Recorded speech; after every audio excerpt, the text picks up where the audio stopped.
Here I is. Okay, time to start Beaver politics. So, for those who are just joining us that might not know, Beaver politics is a conversation about Canadian politics and social justice issues.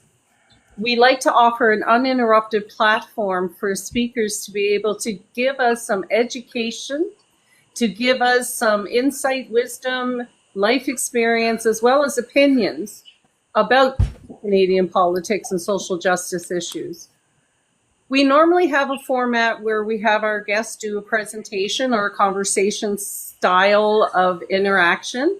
And tonight we have because there's elections all across Canada, New Brunswick, British Columbia, Saskatchewan is the hot topic. And so Sean, the Mule, I believe is the tag. He's a journalist out of Saskatchewan. Will be joining us for some really insightful conversation around the Saskatchewan election. And of course, our topic tonight is our insight is very, it's about reflection and about the things that have happened. So we're going to just ask anybody that's up in the box to just put your mics on mute. And we're going to, we like to have people up in the box because it makes it TikTok Live go out there and then we can get a lot more engagement. And I want, because normally Mrs. Radical is up here. She's in the audience helping us in moderation thing. And so hats off to Mrs. Radical for showing up even under the weather. And of course, we have our superpower nerdy here tonight. She's our tech person. So we have a couple of pieces around the tech piece that Nerdy's going to talk about just to get everybody familiar with what's going to happen, because we're going to interject the show with her from time to time with our technical needs, so to speak. So Nerdy, if you'd like to say a few words. Okay. I'm making myself big. And I saw Sean come in here, so I'm going to get him up here. There we go. Awesome. Oh, can you see me? Why can't anybody see me? I don't know, but I really here we go. to see that makeup. Oh, there we go. That was weird. Hi, Sean. Hi, welcome, Mule Politics. Sean. Hey, Mule. Hello. All right. All right. First things first. Tapping is clapping.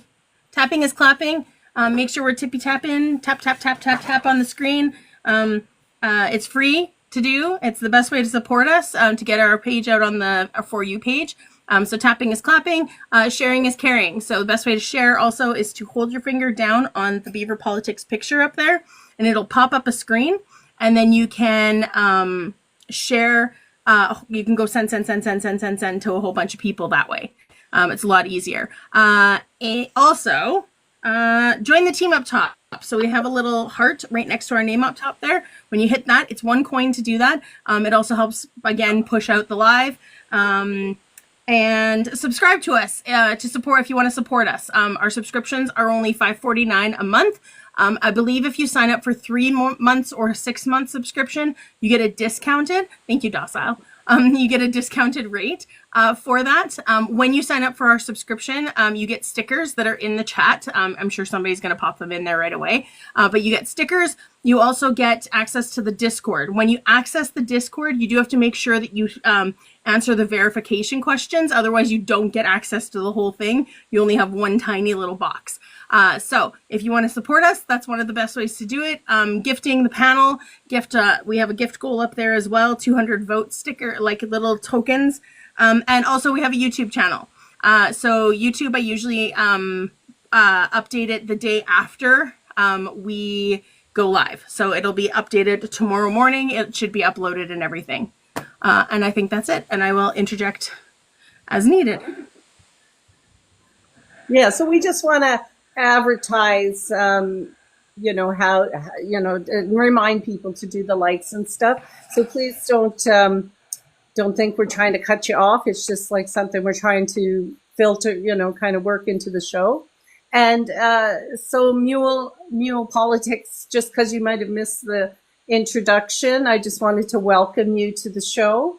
We like to get going right away because Tjak is here. We only have usually, 15, 30 minutes for the presenter. Tjak, are you going to take your you going to put your video on and come up Yep. into the big screen? Yeah. Oh, that would be awesome. Thank you. Can you see me now or? Nope. Okay. I think Nerdy will take care of that, and then You have to hit save. There we I'll go. save. Okay. There we go. With no There we go. further ado, welcome Tjak to the show, and you just start, and we'll just let the conversation flow. Okay, so you scared me when you said 10, 15 minutes because I got a bit more. I know. Anywhere from there to. I'm just kidding. And to anyone out there, don't hesitate to raise your hand if you have a question. I'm more than happy to stop. I want to recognize that I am on unceded First Nations territory, Comox First Nation, and where we live, work, play, and strive to help create a better world. I want to give a shout out to my partner, Katie. I hope she's feeling better. Hi, Caitlin. And just to introduce myself for those who are wondering who's this guy and why is he talking about provincial politics. I've been heavily involved at the provincial scene, municipal scene, and federal scene ever since I was a 17-year-old guy. I actually went door to door for Jerry Christensen in the 1979 federal election, giving out bumper stickers. And when I was that young, even the conservatives didn't get upset. Of course, the conservatives were a bit different in those days. They had a soul. But I do want to say that I have a degree in history from the University of Victoria. I have a master's in leadership. I've been involved at, I've been to 6 provincial conventions, 3 national conventions of a political party of one persuasion or another. I have nominated 2 candidates for provincial politics, and I've worked on many, many campaigns. I've run 2 e-days, which is a lot of work, door to door. Just put in 8 hours this last Saturday, and I'm a father of 2 daughters who are actively engaged in civics and leadership as well, so I'm very proud of them as well. So having said all that, it's good to be here. Thank you for the invite to from Beaver Politics. I'm going to start really quickly with the results of the election. I'm going to talk briefly about the history of elected office in British Columbia, dating back to just before World War I. Trust me, that won't take long. We'll look at the impact of the Green vote, if at all, on this election. We'll look at rural versus urban voting, and that played a huge role in British Columbia. I'd like to talk about the voters in our province who feel that they don't have a home in British Columbia. I'd like to talk about the effects of negative campaigning as well. Some people say that may have worked against the NDP. That's something we can bring up. And then if there's time to talk about, and I know Mule's here with us today, proportional representation, would that have solved some of the problems that we face? And then I'm going to finish with the 2 competing visions of politics, not just in British Columbia, but in Western democracies. Let's get started with the results. There are 5.646 million people in the province of British Columbia. Of that, 3.485 are eligible voters. Of the 3.485 that were eligible to vote, 1.964 million voted, which means that only 56% of the British Columbia population voted. If you take the totality of humanity that lives in this province, only 35% voted. And of course, those that are senile, dementia, hospital bound, out of country, and we do have support for those folks to vote from out of country. But at the end of the day, of the 5.6 million, only 35% voted. Having said that, 55% of those that did vote voted for some kind of center-left political persuasion, and 45% voted for right of center. 25% of the registered voters then voted right, and 31% voted left or center-left. Was there a blue wave? Let's deal with that right out the gate. No, there wasn't a blue wave. And if you know your freaking history in this province, you wouldn't be like Michael DeYoung pontificating on our news channels here in British Columbia, going on and on about this massive blue wave. I don't know who they hire to sit on these panels for these election results, but anyway, it's not a blue wave. And here's why. If we look at the history of British Columbia, I'm going to read this straight out. I was on a national podcast a couple of weeks back, and I was asked to talk about this. And this is straight from the preamble of my notes. Since party politics was introduced to British Columbia, there have been a number of political parties who've controlled the government of the province for more than 10 years, including the Conservatives in the early 20th century, the interwar years of the Liberal governments, the post-war Social Credit. After the 1945 war ended, there were a coalition, if you will, of Liberals and Conservatives that feared the rise of the Cooperative Commonwealth Federation, the precursor to the NDP in this province, and they wanted to form a coalition to keep them out. So the early coalition was Liberal Conservative, and they went on under Wacko Bennett, W.A.C. Bennett, to form what's known as the Social Credit Party. Then came a new Democratic under 1972 under Dave Barrett, The Social Credit came back to power under Bill Bennett, the son of Wacko. The NDP formed government in 91 to 2001, and then Gordon Campbell came in 2001, and then Christy Clark. During the 1940s, as I said, Liberals and Conservatives bounded together to form a coalition. Here's the thing. And the Green Party should be listening to this as well. We are a province of either left or right. There are shades, like myself, for instance. I'm a federal Liberal, provincial New Democrat. There are shades of left and right in this province. But at the end of the day, unless you coalesce on one side or another, it's my view, just my view, it's my opinion, that there can't be third parties in this province. That's just my contention at this point, based on looking at the 120 years of British Columbia history.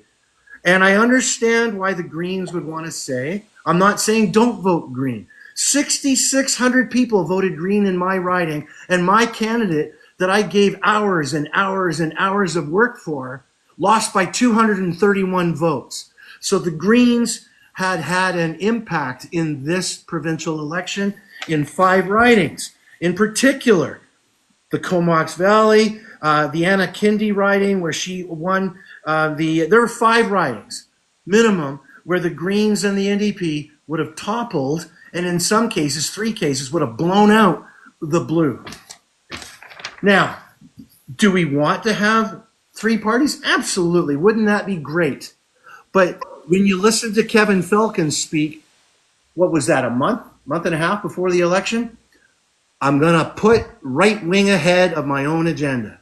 We cannot have the NDP come up the middle, was his point, his argument. And people on the right and people on the left have been making that position. Now it's time for the people on the left to make a decision. As far as I'm concerned, based on what's just happened in this election. Because you know what? I don't want students in my schools in this province to have to fear to go to school. Trans kids, gay kids, they were in a position of having to fear under the Conservatives of going to school. Now, I know for a fact that there are those that won for the Conservatives that are pretty well-meaning people. But would they have voted to kick Soji out, or would they have been able to vote with their conscience? Would they have been able to vote with the kids? Would they have been able to vote for a woman's rights to her own reproductive choice? I don't think so, particularly in a climate where it's 46, 45, and 2. There's no way that Rustad's going to let Brennan Day, this young guy who snuck in this riding because the Greens were so heavy, 6,600 votes, there's no way he's going to be able to vote for Soji. Not going to happen. Because they're going to want to topple the government any chance they get. Rustad has said that he's going to do that. Just like he said, oh, never mind, I'll be I'll be discreet. So the left now has to make a decision. It's possible that something like David Eby could say to the leader of the Greens, here are 4 ridings to give you party status that we're going to not run a candidate in if you pull your candidates out from these 4 ridings that we're going to get guaranteed to win. Will that happen? I don't know. And then there's people that say, I've never voted in my life. I'm never going to vote again. What do you say to those people? Well, you get what you get. I've calmed down a lot since last Thursday night. I warned the Mrs. and Mrs. Radical that I might not be fit to present if the NDP lost. But I've calmed down. And here's what really set me on the path before I finish with some of the other topics. I did a video on TikTok pointing out that voting Conservative would be dangerous for the trans and gay kids. It would be dangerous for climate enthusiasts that believe climate change is a real and present danger. It'd be dangerous for women in terms of reproductive choice. And then so I made this video calling out the previous candidate for the Conservatives in this riding, and we still lost by 231 votes. So a fellow on Facebook said, a realtor in town, said, well, how do you feel about that? Looks like your video did nothing. Good on you. So much for your video. Now, here's what I want to encourage anyone listening tonight. Make the effort. Make that video. Go to that door. Make those phone calls. Hand out those flyers. And even if you lose, then the people have spoken, and then that's okay. I can live with it. People have spoken. Fair enough. But thankfully and hopefully we'll have enough where Soji stays, where we don't take books out of our libraries. And which leads to another topic, was negative campaigning part of the NDP issue? Was that a negative thing? And we can talk about that. But at the end of the day, British Columbia is a province that's just quirky, folks. I mean, I won't tell you tonight. Maybe they'll invite me back to talk about the quixotic nature of BC politics, and I can outline a half dozen whack jobs in British Columbia history, Amor de Cosmos being one of them, who used to take his cane and beat people in the house if they disagreed with him. That's BC politics. We have a difference here. And then we get into things like the Green Party vote. How does the left coalesce that? Because if we don't think of something, and it could be proportional representation, but if we don't think of something, then the Conservatives are going to come up the middle every time, just like they did under Wacko Bennett for all those years. The NDP had a hard run of it in those years. What about rural versus urban voting, right? Rural versus urban. And we find this phenomena not just in British Columbia. This is a Western Democratic phenomena, right? When you look at the map of British Columbia post-election, it looks awfully blue, doesn't it? When you look at the map of the United States post 2022, 2020, it looks awfully red. When you look at the map of Georgia, it is a red state, and yet there's this bastion of blue in the urban regions that turned the tide for the Democrats. But why are rural and urban voters so sharply divided? Some scholars argue that it comes down to who lives there.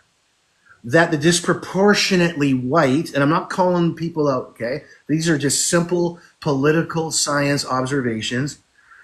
Disproportionately white, older, more religious, less affluent, less highly educated people live in rural areas. I'm not saying it's hard and fast.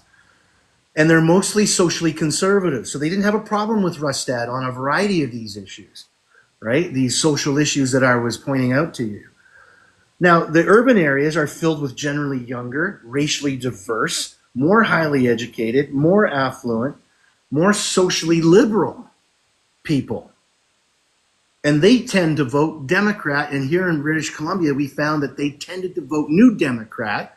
And the rural areas tended to vote Conservative. How does that get addressed? How do we address that without throwing rural voters under the bus? Because they do have real issues. They do have things that they're concerned about. How do we make it that social liberalism isn't a negative thing while still holding on to values of rural voters? And then what about voters that have no home? I was talking to a colleague the other day, and she says, look, I'm not conservative. I don't like the NDP, so I voted Green because I didn't feel like I had a home. How do we address that in a province that I pointed out traditionally, almost historically, doesn't vote third party?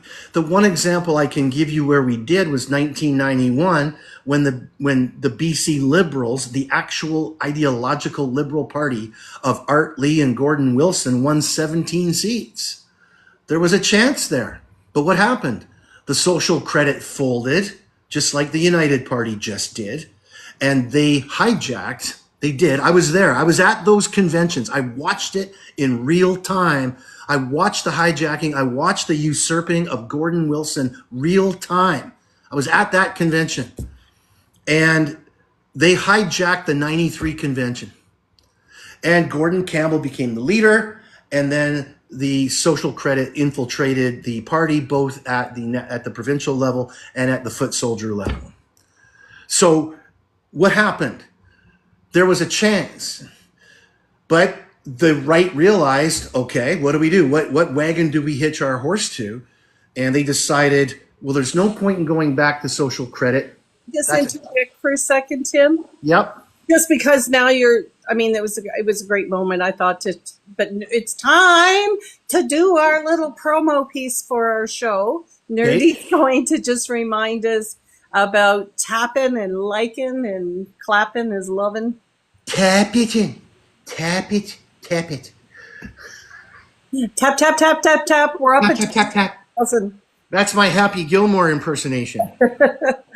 Yeah. So anyway, you're doing an amazing job. I think this is really, really, really enriching to know this much history behind where we are today, because it definitely explains a whole lot, right? It definitely explains a whole lot. And anyway, I don't want to interrupt you, but back to the Gordon Campbell, because he was a player. He was with Kevin Falcon the night of the election. He's not gone, and neither is Chris Clark. Anyway, back to you. I do think that there's so many juicy topics that I'll enter in about 2 minutes. Mm-hmm. So the voters that don't have any home, I know that there are two visions for politics, not just in British Columbia, but in all Western democracies. And I would wager across this planet, regardless of culture, race, religion, political government structure, the two visions are just this. One, what can I do to help the greater good? What can I contribute? In the voice of Kennedy, ask not what your country can do for you, but what you can do for your country. The idea that it takes a community to raise a child. Then the second vision, what's in it for me? How do I get ahead? How is it my responsibility to take care of the common good? What I have found is that, generally speaking, those on the right of the spectrum tend to take that vision, the latter vision, and those on the center left tend to take the former vision. That's not to say that there aren't some hardcore socialists that just don't care about the greater good, and that there aren't some hardcore conservatives that aren't constantly contributing to their society. Absolutely. But if we're looking at generalities of politics, I have found in my experience, it's generally conservatives that were against mask mandates, against vaccine mandates, against thinking that a protest that had honking horns for 3 weeks was not okay. Like us on the center left are like, no, that's not okay.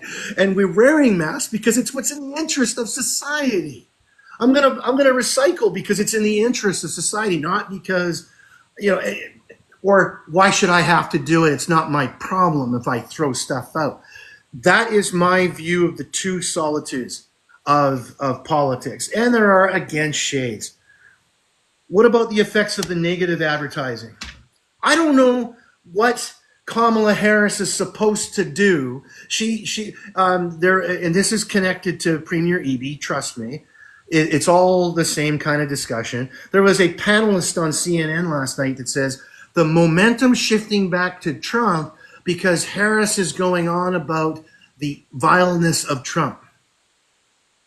Isn't that the task and the responsibility of the nominee of the Democratic Party to say, if you vote Trump, we'll have a totalitarian regime in place? Shouldn't we be warning people? How is it a change in moment? I don't understand human beings that having the leader of the Democratic Party say, if you vote him in, he wants generals that are going to follow him like Hitler and his generals. How is David Eby supposed to not talk about those things? I think that, I guess maybe if the electorate thought that Premier Eby and the New Democrats were speaking too heavy about it, that's something that party will have to analyze and look at going forward. Negative politics sadly does work from time to time. Should we have warned the electorate about what could happen if Rustad was elected? Yes, I suppose. Yeah, I do think that. But then in final analysis, we should start thinking about how do we see ourselves as British Columbians first? Not New Democrats, not conservatives or social credit, or how do we see each other? Social media is, and I've commented on you, the first time you had me on your show, you had me talk about how to deal with social media on a personal level. To be told, like many of you out there listening, that you're supporting vileness if you support Trudeau or David Eby, or listening to conspiracy theories, or the hate that comes out on our social media. I'm thinking that we should suggest that yes, there's room for social media in our election campaigns, absolutely, but we should be training our volunteers not to engage. So if I put up a TikTok that says Justin Trudeau 2025, here's why, and I never, ever, ever, ever, ever, ever, ever do a video, and I repeat, never do a video saying you got to vote Trudeau or you got to vote Eby, because I always add why. Here's why. Here are the reasons why. Here are the reasons why. Go for it. But then the responses you get are Trudeau did this when he was a teacher, or PP 2025. You can't engage that. You can't engage that. You just can't. And I think we should be doing more of this kind of thing. What you ladies have set up for us here with Beaver Politics, we need more of this. And if we could somehow do outreach to rational conservative pages that are on this platform to get involved, that would be great too. But at the end of the day, it's my contention that it's difficult to find room for a three-party structure in this province. I thought that the NDP did what it had to do, that in hindsight, maybe they could have focused more on policy, because I know that there's been concerns about New Democratic policy. Maybe they should have hit that straight on. I think that the New Democrats should have done what Christy Clark did. You guys, I don't know if you remember what Christy Clark did. She had these pretend news shows on Facebook and other forms of social media, and they had Pamela Martin be the anchor, so it had this feel of being a real news show, and they would just sell their stuff, and it was free, right? And maybe the NDP needs to start doing that kind of thing. The NDP definitely needs to reach out to the Greens, and this needs to be a discussion that is more than what Janet Austin's going to be having to deal with in the coming week. My hope is that Mr. Eby, when he says publicly that he's reached out to the Greens, that it's going to run along the same lines of the 2017 election, that we'll have an NDP premier that is working in a coalition, if you will, with the Greens. But that's a short-term stopgap. We have to find If you're progressive, if you're center, if you're liberal, if you're New Democrat, if you're a socialist, there has to be a discussion at the provincial level on all of those. There needs to be a convention of people that come together to discuss how do we present ourselves at the provincial election, at the provincial level in the next election. How? Because if we continue to split the vote, there's at least 5 ridings that went green or went blue. I got them here. There's at least 5 ridings that went blue where the vote of the Green and the NDP destroyed them. So I'm feeling much more upbeat about politics in British Columbia than I did last week. There is not a blue wave. What we're essentially looking at is it's the phoenix rising from the ashes, really, for the Conservatives. It's basically the same people as indicated by Campbell and the United guy, Kevin Falcon. What hotel were they meeting at? Was it the Hotel Vancouver or something? Anyway, so it's the old who's who. It's the old boys network of that. It's just a different name. So when I saw the post on one website about first seats for Conservatives since 1948, bullshit. Bull. It's the first seats for a party in that name, but not in that ideology. Yeah. It's just a different brand. So don't panic, progressives and left-leaners. This isn't a wave. And if it makes you feel any better, New Brunswick went solidly liberal, progressive. And the new premier of that province has said she will not put into effect the repealing of SOGI in their schools. They're going to protect children. So it pays off to vote progressive and left if you have any interest in social liberal policies. Yeah. Thank you so much for that. Oh my, I mean, that was the perfect way to wrap up everything that you were talking about tonight. We see hope in some of the other elections going around Canada. We see hope in the fact that there's still majority leaning to progressive ideas. You know, no matter how those progressive ideas get labeled, there's still progressive ideas. And so how we capture that in our current political system's a little difficult. Perhaps the proportional representation, like you mentioned earlier. But I do want to thank you immensely for and the passion in your voice tonight. We got good numbers in the group up here, right? You know, when people hear that, they get engaged, and you can feel your commitment to the cause. The political is personal, and I love that about you. Cheers. Nerdy, is there anything you'd like to say? Yeah, I just had a couple of comments about some of the things that you said at the very end there.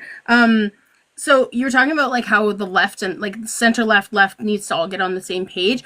The thing that I've noticed is that the right is really good at getting on the same page because they all have that hive mind about them, right? But the problem with the left is that so many of us are such independent thinkers that we actually don't we don't Borg. You know what I mean? Like we don't go to the collective. We all have our own ways of like thinking and stuff like that, right? So that's what I feel is the problem, like, because it's across the board, whether it's down in the States or in Canada, NDP, Liberals, whatever. None of us ever get on the same page about what the message is. But if you look at the right, they all get on the same page and they all spew that rhetoric all the time. And the thing is that the people, like the people on the right, not the politicians and those groups and stuff, the people on the right, they just absorb that information because they're the collective, they're the Borg, they all work in the same hive mind kind of situation. And we don't do that because we have so many independent thinkers. Okay, so my response to that is take a look at Roe versus Wade. It took them 50 years to overturn it. Yeah. Now, how long is it going to take the left to bring that back? Now, here's the thing. You're going to have people on the left that want it 100% unilaterally this way. And we saw that with Bernie Sanders having to try and bring those people to the fold for Biden. You had AOC trying to bring those people to the fold for Biden. Kamala Harris is now trying to do the Mike Harcourt thing of reaching to the slight right of center in the dying days of this election campaign, and that's pissing off people in the left wing of the New Democratic Party. My comment to people like that is just get us in government, trust us. Yeah. Get us in government. And Bernie told his folks that AOC, let's just get Joe in, let's just get Harris in, and then we can. If we're not in government, it's pointless. Yeah. If you don't hold the keys to the Senate, the keys to the House, the legislature, it's pointless. Your idealism, your hopes, your dreams. You have, and that's why these people that say, I'm sick and tired of voting against a party, I want to vote for a party. I get it. In an ideal world, we would want to have that party. Like for me, it was easy going door to door, 8 hours last Saturday, because I believed not only in Ronna Ray, our MLA, but I also believed that the NDP had a policy slate that was going to work for liberal ideas. Rustad and Brennan Day weren't. So that was easy for me. But there are people who have a bit of NDP ideas and a bit of conservative ideas, and what the heck do they do? Well, I'm sorry. And if people are going to put comments, you're an idiot for saying it, blah, blah, blah, I don't care anymore. I think we're past the time where we care about what those that kind of wobble a bit.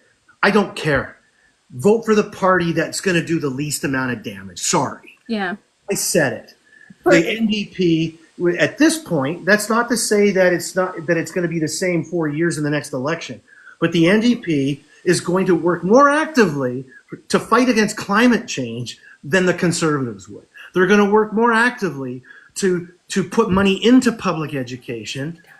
Rustad came from a government that forced the teachers' union to go to the Supreme Court of Canada. The only reason that government, under Rustad as a minister, as an MLA, put the $1.2 billion back into public, or is it $3 billion, was because the Supreme Court said, sorry, teachers have a right to strike for working conditions, class size, and composition. They pulled over $1.5 billion out of public education when Rustad was a BC Liberal. BC Liberals, the right of center, are not pro-education. Yeah, I'm a teacher. I'm a teacher. To bring your conversation more full circle, you opened up the conversation with some knowledge about, people in rural areas tend to be less educated, like maybe post-secondary education, perhaps. And when we look at the wave of conservatives and the dismantling of education, if you can make more people belong to that group, then you can guarantee yourself some voters. And the long game is played out that way under, the conservatism that spreads. Because if there's no access to higher education, if the lower, I don't call lower education, but K through 12, doesn't include things like SOGI, doesn't include things like Anne Frank, doesn't include things like, Kill a Mockingbird. Yeah. These are the ways that you, that you de-educate a population for the purpose of voting. And mulepolitics, because Saskatchewan has done such a fantastic job of late dismantling the education system, I was wondering if maybe this might be a good chance for the mulepolitics to jump in about Saskatchewan. And because I'm eager to know more pieces about that election too, because our BC politics is a conservative movement is about freeing up the resources in Saskatchewan to travel by pipeline across our province. So lots of stuff. Tjak, again, just thank you. Very passionate. Really love this conversation. And cool. Sean, thank you for joining Beaver Politics. We're very, very excited to have you here. Cheers. Hey, Neil, how you doing, buddy? Right. Oh, You can take me I out. sent you an invite to unmute. You're muted. There. everybody needs. There we go. There we go. I'm never live on this platform, so. I can only say I haven't done any preps to the degree of what we just saw. Like I don't have a presentation. Nerdy invited me on earlier to discuss the election, so I can certainly talk about it. And if anyone has thoughts, I do want to preface this by saying I recently got back into the media about 4 or 5 weeks ago. I'd been a broadcaster, have been a broadcaster in some form or another for 20 years. I used to be in radio news up until about 2014-ish, and I just got back into it about 4 or 5 weeks ago. So my commentary, if you've seen it, is going to be a little different than how I present stuff now, just because I'm in the news media. I have to carry yourself a little bit more objectively, if possible, than you may have seen me in other occasions. In talking about this election, it's getting interesting.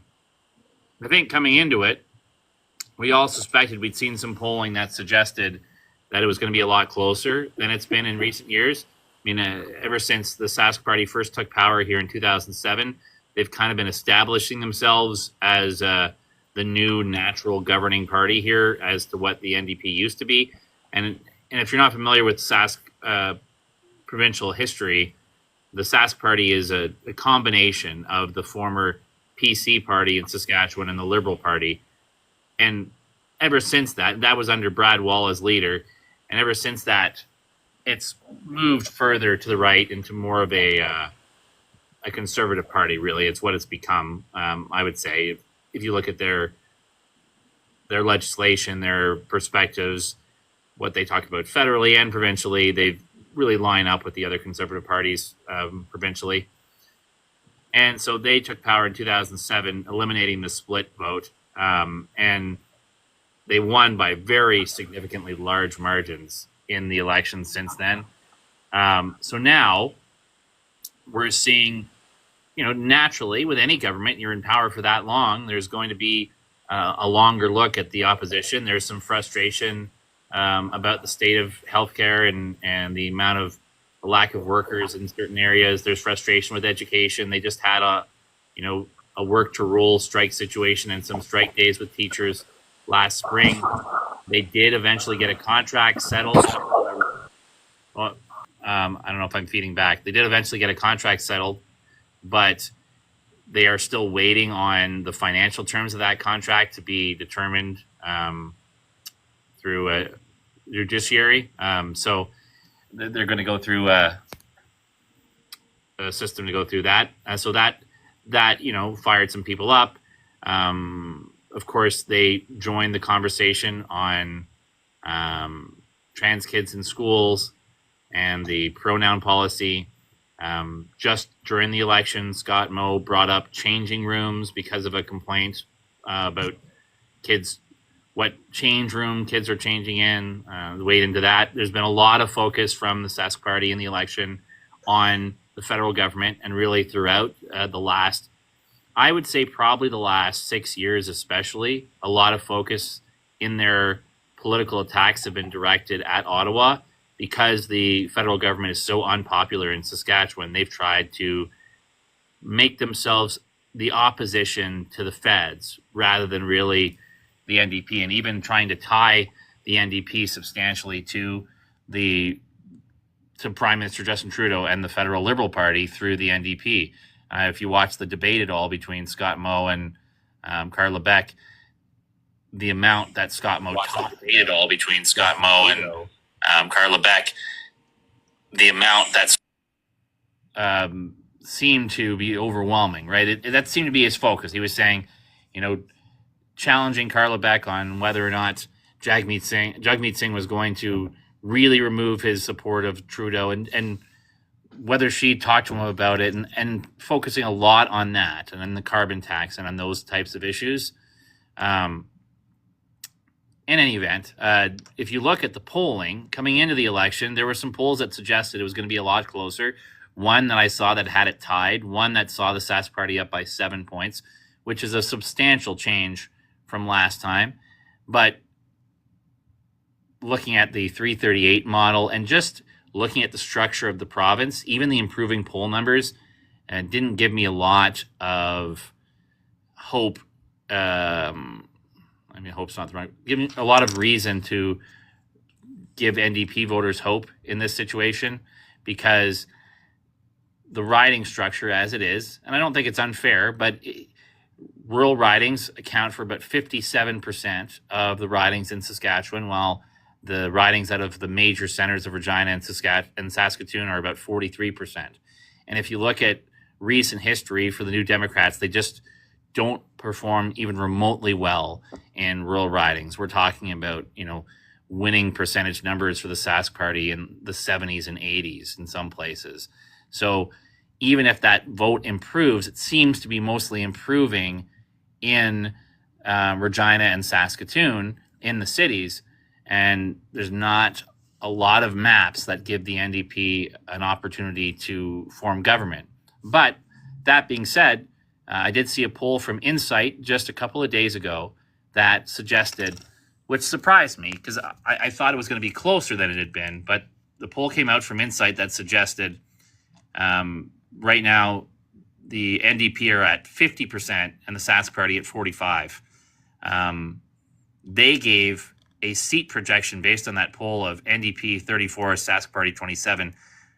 I'd have to see the methodology behind that to try and understand, because I don't see it. I don't understand how that would amount. I mean, if you just took the projection of percentages and said, put that into the math of seats, perhaps. But if you actually look at where the seats are, I don't see how they're going to get enough rural ridings in order to form government, even with a 5-point lead. And then I did also see today, Main Street Research came out saying that based on their tracking of Saskatchewan, they could see the NDP winning the popular vote, but the seat count still favoring the Sask Party.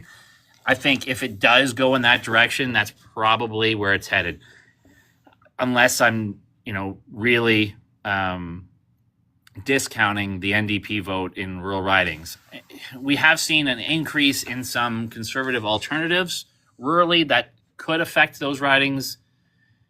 Will it by this point? I'm not sure. I mean, there's a Buffalo Party, there's the Sask United Party, there's even a PC party in Saskatchewan. So there are parties trying to emerge as a second conservative option, but I think the fact that there are a few of them discounts the level of impact they're going to have. If they'd kind of rallied around one, then maybe it could have had a larger impact that would have allowed for the NDP to be more competitive in some of these rural ridings.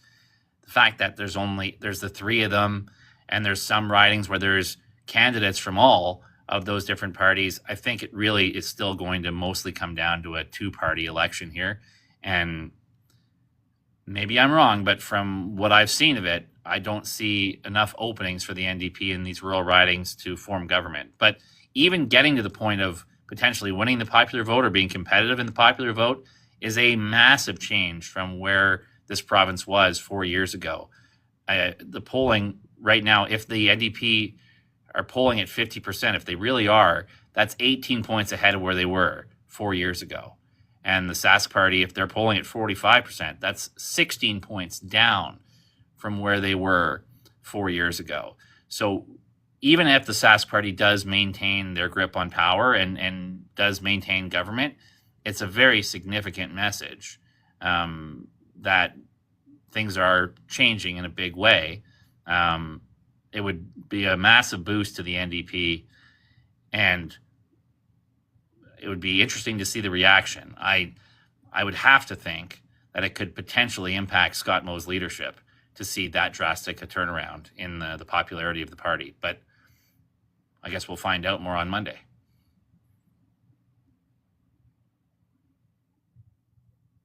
You're muted, Mrs. I had to mute you earlier because you had some feedback happening. Okay, I wasn't sure if I had control of that. because you muted me.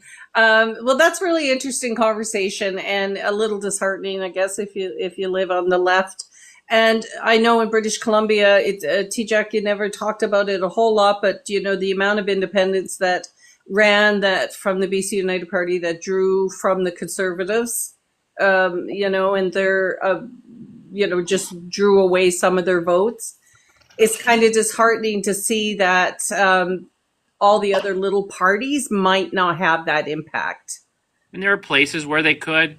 As an example, one riding I follow where I'm working is Lumsden Morris, which is a huge riding. There's some massive ridings in Saskatchewan just based on the population density, which extends from Swift Current all the way to the edge of Regina. So that's 2 hours on the highway that this riding exists. And they just had a by-election there last year, and Blaine McLeod won it, had 50-some%. And the second place candidate there was John Runnick, who's actually the leader of the Sask United Party. But at that time, he wasn't the leader. He became the leader about 6 months ago. So that could be a more competitive riding. But is it just more competitive between two conservatives, or is there actually room for the NDP to come up through the middle, as they say, and get a win there? I'd have to dig deeper into some of the potentially competitive ridings, but there's a huge gap to make up for the NDP in most of these rural ridings. And they can get about, like I said, about 43% of the ridings if they sweep Saskatoon and Regina. Where the rest will come from, I just don't know. And that's why the projections at 338, if you look, they haven't been updated since the most recent polling. So they may come down a little bit, but they're at 99% that the Sask Party is going to win a majority of seats. And I think it's really tied to the structure of the map. And it's not necessarily an unfair map. Like I said, the population matches to how it's constructed, but the rural and urban divide in Saskatchewan is absolutely massive. If you're in Regina or Saskatoon and you see the cultures in those cities compared to the cultures in rural areas, it's very, very different. And so I guess all the corruption stuff for the Sask Party doesn't have much impact then, kind of like the culture war thing didn't have, Well, we would bring the left out big time, but it's not. It has an impact enough in that the polling has, if you look at the last election, right, it's a change right now of plus 16 for or plus 18 for the NDP, minus 16 for the Sask Party. That's a very substantial change. So that's an impact. But to change the voting in rural Saskatchewan is going to take a lot of time and a lot of work. And there's just a natural mistrust of the New Democrats in a lot of rural Saskatchewan these days. They see them as tied to, and the Sask Party has done an effective job politically as tying them to the carbon tax and to Justin Trudeau and to financial mismanagement and to high taxes, that kind of stuff. And then we have, as you mentioned, the culture war stuff has had an impact in some of these places when, there's a reason why these parties do their polling. The Sask Party wasn't talking about sex education and trans kids and change rooms until last year. So why does it come up? Because they do their polling and they know that it's effective in the ridings they have to win in order to maintain control of government. And I think it's as simple as that. That's my suggestion based on my understanding of politics and the history of the party. But it's reasonable to understand where you're coming from. Tjak had sent a message that he wanted to say another thought. Are you ready with that, Tjak? Is this a good time to interject that? You're on mute, by the way. You're muted.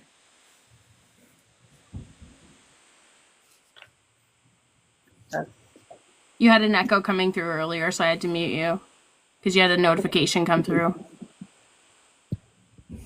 Yeah. Okay. Because you had a notification come through. You have an echo again. If you can, you just need to tab like you're going to read a text message and then come back. And that should get rid of the echo. If that doesn't, then you may have to drop, but you can unmute yourself again and see if that works. How's that? Good. Okay. It's when somebody else starts. Yeah, you're good now. Okay. Yeah, and Polychick had a question afterwards for Tjak. Oh, okay. I just want to, and I appreciate Mule's comments, man. That's awesome. But I just want to, the final comment I wanted to make was people have lives. People are going through divorce. They have sick kids. They've got bills to pay. They got a dog that just died. Their car broke down. And then we ask them to, and I get that 55% is not a high voter turnout. It just isn't. But if we can remember that people have lives that are dragging them down, and remember, I've mentioned this on this show as before, that only less than 2% of Canadians are a member of any political organization or party. We have to try and remember to go out where people are at. And when it comes into rural social conservatism, appeal to their humanity, as opposed to, well, you're a conservative and not an NDP or a liberal. You're not worth talking to. But appeal to people's humanity. And finally, to anyone out there, please get involved. I don't care if it's running in an election or voting or joining a political party, but coach community soccer, like join a community theater or a community choir, or pay your tax. Just get involved one way or another in the life of your community. Help your neighbors out. And then I honestly believe karmically that will permeate into our public political discourse. Naive? Maybe, but I'm holding on to it. That's it. Cheers. Polychick had a question for you. Oh, sure. Yeah. Hello? Hi. Am I unmuting first? No, you're good. Okay. I had a question for Tjak, and you may have covered this, but I was so busy trying to figure out if I was glitching that Okay. I didn't hear you. Okay. So I wanted to know what your thoughts were on the BC Conservatives using the federal Conservatives talking points, slogans, their look, their feel. Do you feel like, I feel like they got more votes because people were looking to oust Trudeau? Even though, and I don't think you're wrong at all. That is awesome observation, by the way. The reality is they did use that material, but it was interesting that PP or Polyev never actually did. Did he ever actually come out and campaign with Rustad or? he did in the summer. He came down in the summer. He didn't campaign with him, but he came down in the summer and, especially on the island here, just kind of went around and endorsed them, sort of, in a way, like offhandedly endorsed them. Yeah. I don't blame the Conservatives for doing that. With the federal Conservatives up 20 in the polls, now the Conservatives are up, 16? Like Polyev's hold. Maybe I'm being hopeful, but it seems to me that the reality of him is beginning to set in with the more astute Canadians, and that eventually will ripple, just like it did with Mr. Harper in 2015. For all intents and purposes, Trudeau winning that landslide majority was a surprise to a lot of folks, and a lot of it had to do with the way Harper's government handled the terrorist attacks. And may that soldier and know that the one in Quebec rest in peace for their service to our country. But their response to those was to go all in on Canadian values, whatever the heck that means, 1-800 numbers. And Canadians, I think a majority of Canadians are the 55%. And I also got to say that of the 45% that voted Conservative, a lot of those folks are people that didn't think they had an option. They would rather have kids protected in school, but they bought into this left and right thing. And so, the Conservatives did take those colors and the common sense and axe the tax and all of that stuff. And I think I think it did play a role. I do think it did play a role. Yeah, well asked. Thank you. And I think Does that now we make should. did my answer make sense, or Yeah, sorry. did my answer make sense, or was there something else you wanted to ask? No, your answer made complete sense. I'm Okay. just wondering, like, I put in a complaint, like I put in a letter of complaint to BC and elections to investigate because I'm just really upset that they were able to, um, to they looked like they were the federal conservative party when they were doing their um, campaigning here. I And think, yeah. Sorry. yeah, and so I wrote a letter to Elections BC along with a video of the video that came out of Kelowna where people are saying that they were asking people, which way they voted. Did they vote for party? And people were saying, "Oh yeah, I voted Conservative." And then they were asked why, and they said because they're sick of Trudeau. Yes, absolutely. I had that experience as well, and I said, "Well, you realize Trudeau, A, isn't running here, and B, there are no Liberal candidates in this province." But that's why Elections BC and Elections Canada have to get more diligent. Isn't Polyev one of the, well, I think he's the only national leader ever to be censored by Elections Canada. He's walking on thin ice, apparently. This is a guy who was campaigning ardently for the last year and a half against all Elections Canada rules, as far as I know. I thought you were only allowed to do half the stuff this guy's doing during the election writ period. You're looking at Elon Musk giving $1 million away to people that are signing up to do one thing or another. They're not sure if it is against the law. Figure it out. The difference between Canada and the United States is we actually have Elections Canada. We don't have provinces running elections differently than other provinces. We have one size fits all for the entire country. And Elections Canada, they went after Elections Canada, by the way, Mr. Polyev and Mr. Harper when they were in government. I'm going to be doing some work on that in the near future. The reality is they're playing loose and fancy free with elections rules. And thank you for sending that in. We need more British Columbians that are willing to do that, because how many people said to you, I'll ask you this, how many people said to you, why did you bother doing that? Did anybody say that to you? Not yet, because I just put it in the other day, but I'm pretty sure there's going to be more. I was just, after I saw that video, I really thought that they misrepresented themselves. They basically cloned federal conservatives. Well, the main reason why is because they had nothing to run on.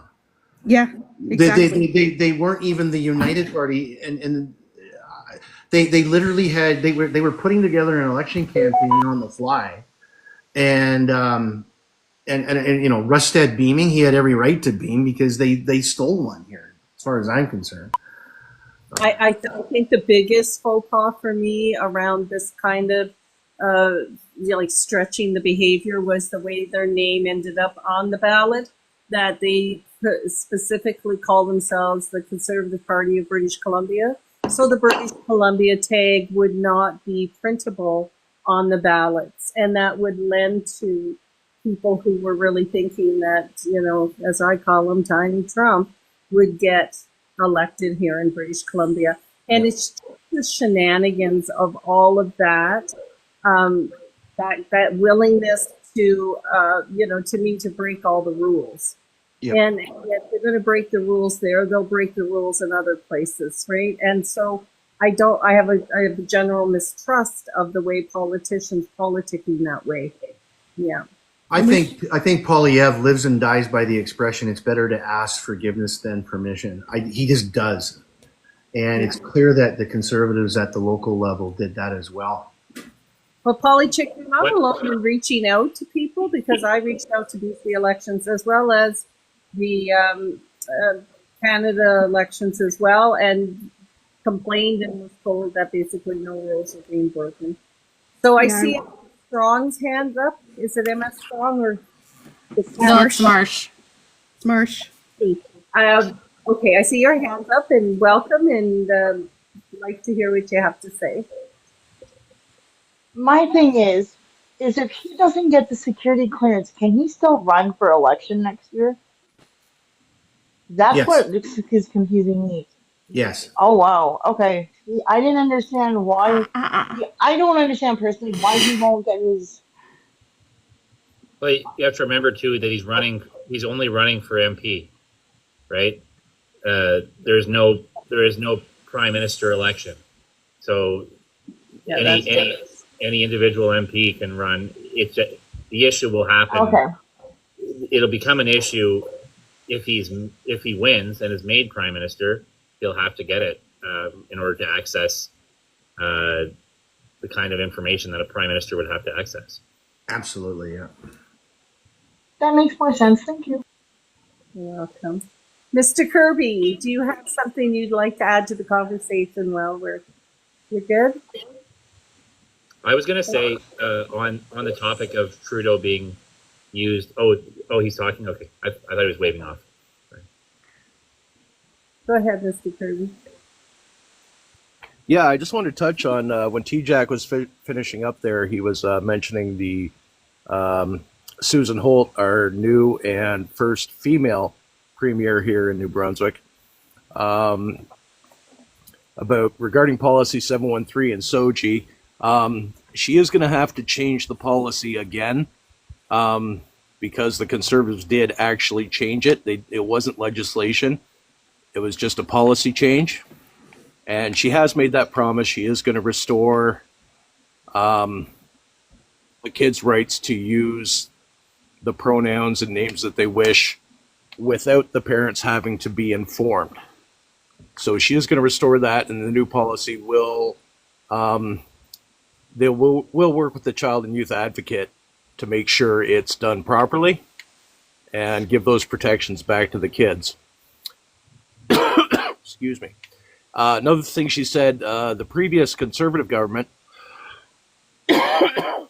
was going to go after the District Education Council for the Anglophone East School District because they were beefing up the policy against the government's wishes to give those kids their rights. And she has also stated that, they won't be going after the District Education Council. They will remain intact. Awesome news. Yeah, I know the missus, we were going to discuss a little bit about Fatine Grasecci, but I know we're already at 8 after 10, so maybe we can get into that another time. Mm-hmm. I mean, that was fascinating to watch that play out, wasn't it? And we did a conversation about one of the, I refer to as a weirdo, the really far right-wing evangelical talking about this as part of her politics stuff. And we were afraid she would get elected, and she didn't. And so there is hope. And I think these are the things, when we talk about positive messaging, these are, the cases that we can show that it can be done. And that's a rural area too, right? So, yeah. And keep in mind, in the New Brunswick election, all the polls leading up to the election suggested it was going to be a very close race, and that Higgs had the advantage still, that he was the most likely that the Conservatives were going to win, but it would probably be a minority. But when the election day happened and the polls closed, they had the results out in like an hour. Granted, we're a small province, so there's not as many votes to count, and it was a pretty conclusive victory for the Liberal Party here in New Brunswick. I will counter that. I did see on Polling Canada on X or Twitter, if you follow them, that two of the more recent polls right before the election did have, there was one from Forum, October 20th, that had the Liberals up 46-37, and one from Main Street, October 19th, that had the Liberals up 48-38. So they were trending up towards the end of the election. But so that I'm weary of the there's a lot of talk I'm finding on the left side of social media trying to sort of discount polls and saying, hey, these aren't accurate, or they're right leaning. You certainly have to be cautious with any polling. There's still an election, but those numbers exist for a reason. And certainly not every poller. They still need their reputations to exist as a firm. So there were polls that did indicate that result. Mm-hmm. All right. Does anybody else have anything they would like to come up into the box and have a conversation? Questions to ask our guest here today? Tjak, did you hear the news today that they have 16,000 more absentee or votes? They have 16 more. Put in the news that they have 16,000 more absentee votes than they thought they had, and so now people are posting that they discovered 16,000 ballots, and so now I'm here reading on social media that BC election could be a stolen election if the They NDP found win. the votes, right? No, they just had 16,000 more than they thought. Yeah. No, but that's the rhetoric, right? They found the votes. Yeah, that's what's happening now, right now. The news came out today, and so now they're saying that now. Well, I just read today that Prime Minister Justin Trudeau was at one of Diddy Combs's parties. Not being So, just I mean, come on now. We got to believe what we see and read on these. Yeah. I think we're going to hear from now on, there's going to be every election, there's going to be accusations of electoral fraud. It's just, we're going to have to get used to that. After 2020, we're going to hear it, no matter where the election is, no matter how close it is or isn't. This is gonna be a common theme. The integrity of our elections are going to be questioned everywhere, constantly, forever. And I don't know what's going to have to happen to diminish that, but I think that's where we're going for at least the near future. Well, I acted as a scrutineer for the New Democrats at the polling station here in Comox, and I asked the deputy returning officer a whole bunch of questions about this very issue. And it is an airtight system, especially compared to even 20 years ago. Fraud is almost impossible with the current system that British Columbia has. In fact, they said that the 2020 election in the United States was probably the most airtight election in U.S. history. But you're right, Mule. The idea that the leaders are sowing divisiveness and fear as a means of trying to get in a back doorway, we're going to be dealing with that. You're right. I think in perpetuity. It not only calls the elections into question, but it's just a political escape hatch. It's a way for politicians to blame anything but their own performance for the results. Mm-hmm. That's why Donald Trump's running again, right? Because typically in American political history, if you lose a presidential election, I think Nixon's the only one that got to run again after losing. If you lose, they don't let you back. But this political excuse making, call the elections into question, and it keeps your political career alive. So they're all going to keep doing it. Yeah. Mulepolitics. I really like that you came on the show tonight and broke down Saskatchewan politics. As a lefty who's going to feel probably an ultimate disappointment in the election results, I now feel like I understand why. As opposed to the failure of an NDP party, what they have to do to fight against, what they're up against, isn't what I was envisioning. And to have that breakdown of the way the Conservative Party has, split within those rural areas, but nonetheless, not enough NDP to shift that.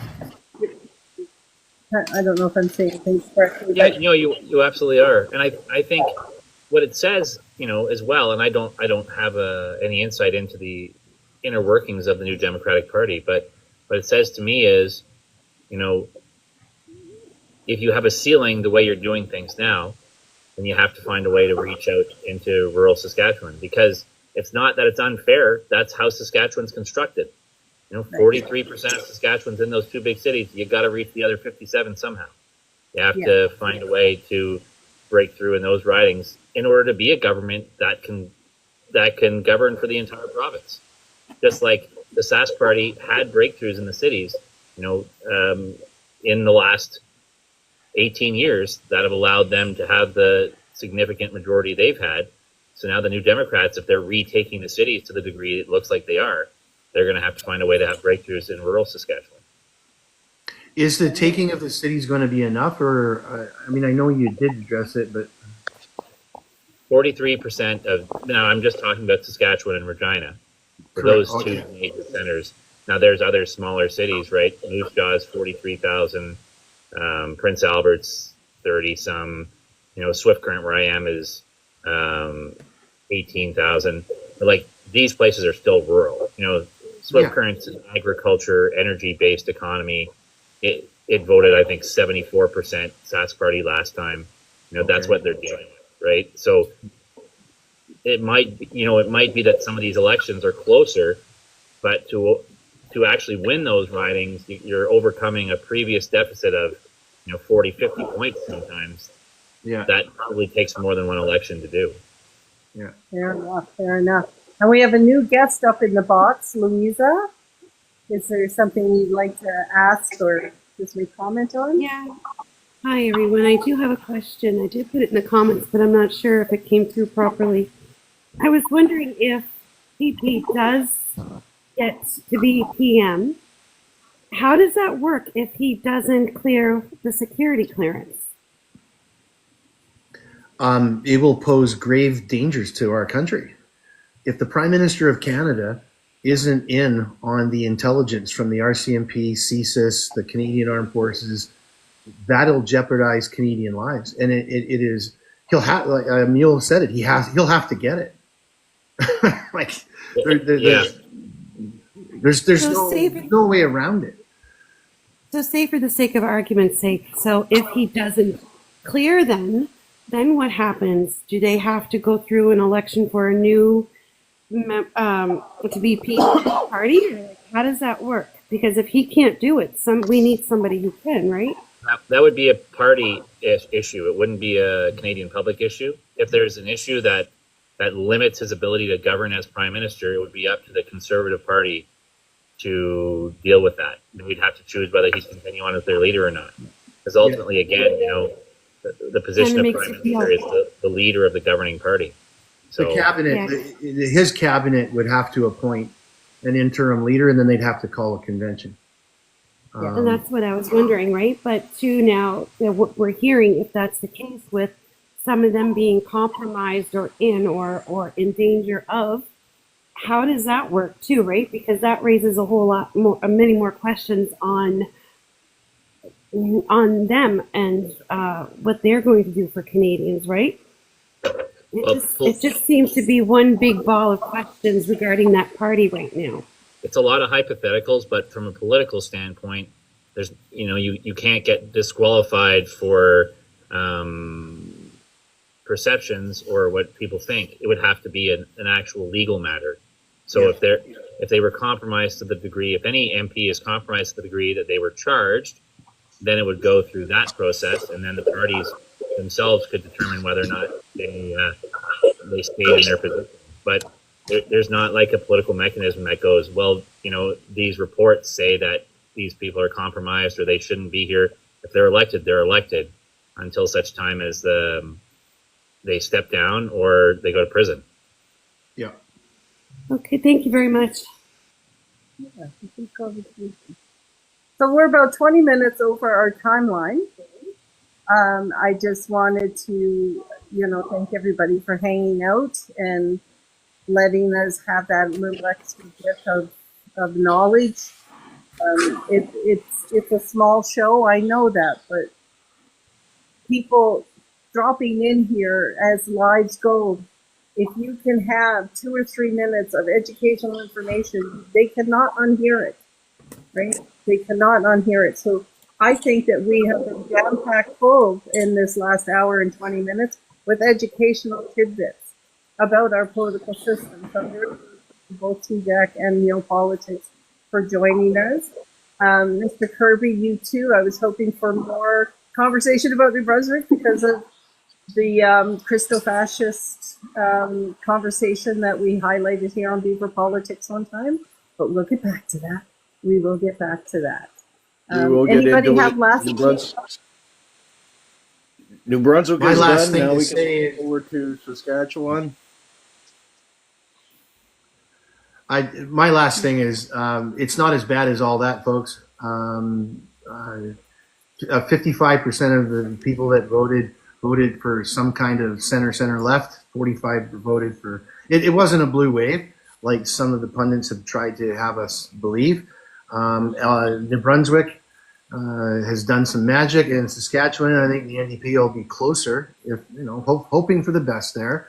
But at the end of the day, the most committed wins, guys. We gotta get involved. Mm-hmm. That's the truth of it. There it is. I just wanted to say thanks for getting us to 50K likes today, because this is the first time we hit 50K likes in one of our shows. So I'm gonna put that on 50K my likes. resume. There you go. There you go. And if you guys have subscribed to us, there is access to the Discord. Once you get into the Discord, you do just have to hit that little verified thing. So if you do want to support the page, subscribing to us is one of the best ways to do it. It just helps keep us able to do like the things that we're doing and maybe even do a little bit more. And don't forget to subscribe to our YouTube channel as well, Beaver Politics on YouTube. So we put all of these little chats in there every week. Excellent. Just wanted to. That was great, you guys. Thank you so much. And mulepolitics, thank you for joining us. Thank you. Thanks for having me on. Thanks, Sean. Thanks. I know it was last minute. Very Thanks, guys. It's been world here on TikTok. Believe me, we've had guests, a guest cancel, and then the second guest cancel, and then we got to wing it. I mean, we're living on TikTok world, eh? But we certainly, and we'll invite you back again in the future. I hope it made sense. Some more of this, especially around journalism. Following the Creek Pete story, following the way a lot of the way a lot of our political players are presenting his misdemeanor, especially here in the BC election. Like every time I turn the news on and they're talking to Ross, I heard, here's my biggest one. John Rustad was being interviewed, and his conversation is, I talked to a doctor who's only allowed 8 hours a week of hospital time in Vancouver General because of how many transgender surgeries are taking place, and they're using all the surgery time. And when I watched that on the news when they're interviewing him, the question was, can you tell us more about how doctors aren't, you say doctors aren't getting enough time, and then there's totally an ignoring of the other piece of that conversation. Let's just not bring this up on media today. That's, yeah. I can tell you, and I've predominantly only worked in small town media. I came from Ottawa, that's where I'm from originally, but my work there was mostly behind the scenes. When I've been in media as a reporter, I predominantly worked in smaller markets, like 20,000, that kind of thing. But not once in my entire media career in multiple different locations has anyone tried to influence how I cover them from a political standpoint.